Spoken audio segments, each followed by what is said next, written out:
If you're a true gamer, you know that the Pikmin series is an underrated masterpiece. I grew up watching my brother play Pikmin. It was the first game we got on our Nintendo GameCube. Eventually, I gave the game a try myself and I instantly fell in love. I don't know what it was, but something about those games made me love it like no other. But I wondered to myself, what made Pikmin so special? Was it the gameplay, the story, the difficulty? Was it the aesthetic? Or was I just blinded by nostalgia? I don't know about you, but after thinking about it, the Pikmin themselves made the game so memorable. On one hand, you had some cute, colorful little creatures that are ready to just be hugged and kissed and loved. And on the other hand, you got to raise an army.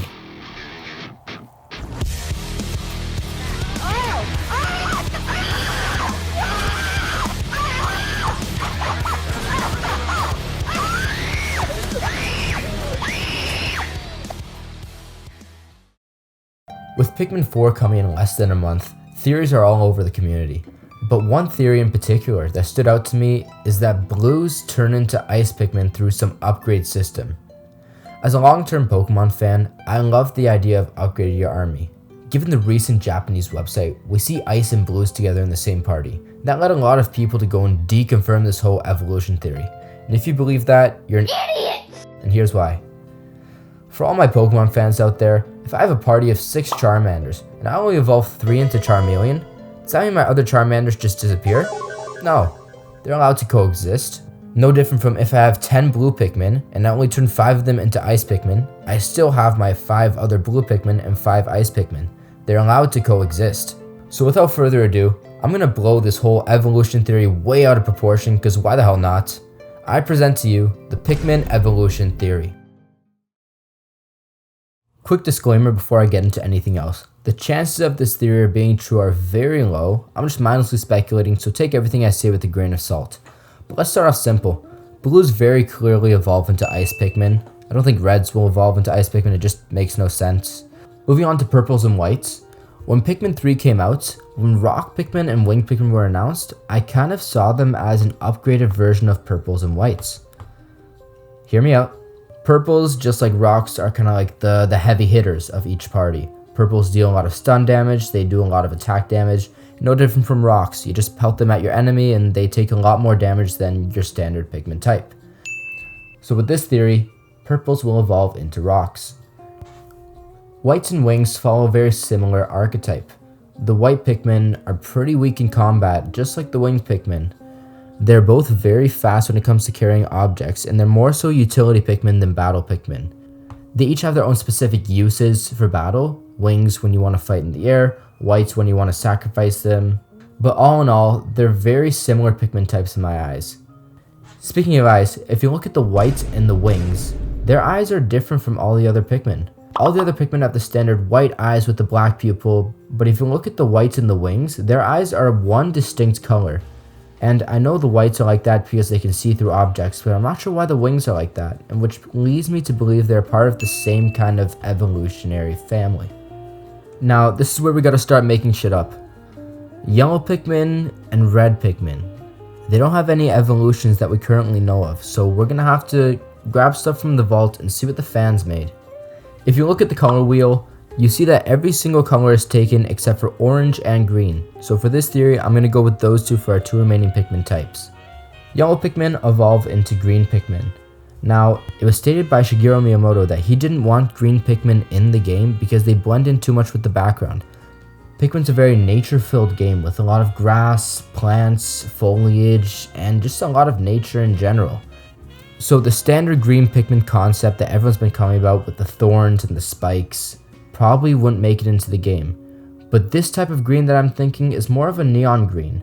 Now you're probably wondering, Raggins, why neon green? What's so special about neon green? Now, if you want me to be honest, I hate the color neon green. It's very tacky, it's very, very bright to me. But there's a purpose for that. In the third game, yellow Pikmin are seen powering light bulbs using their electric powers. I believe that if yellow Pikmin were to evolve, they'd turn to something called a luminescence Pikmin.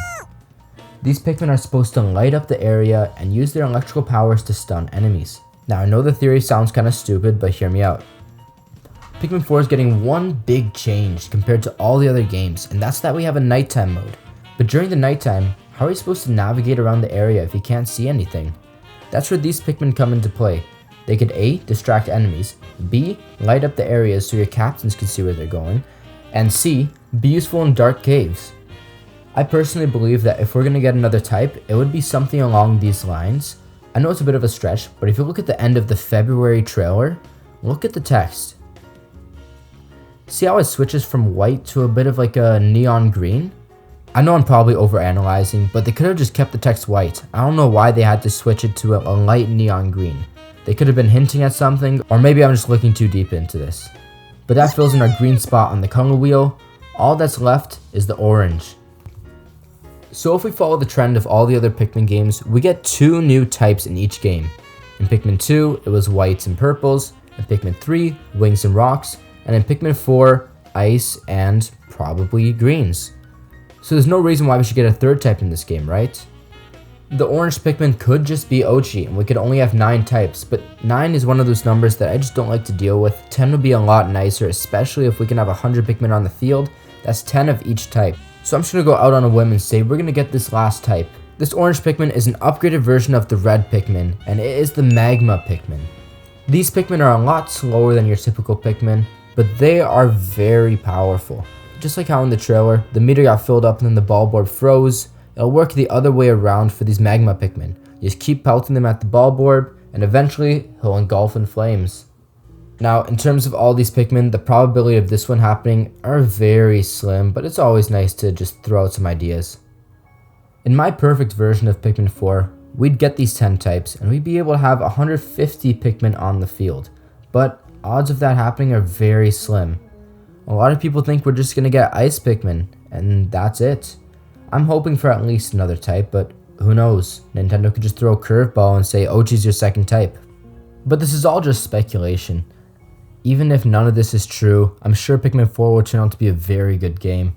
I mean, it's been in development for over 10 years now, so it better be good. But I would like to see at least one more Pikmin type, just so we continue on with the trend of 2 new types a game. But let me know what you guys think. If you have your own theories, leave them in the comments. If you enjoyed the video, be sure to leave a like. And if you want to see more Pikmin content, hit that subscribe button. But other than that, I'll see you guys in the next one.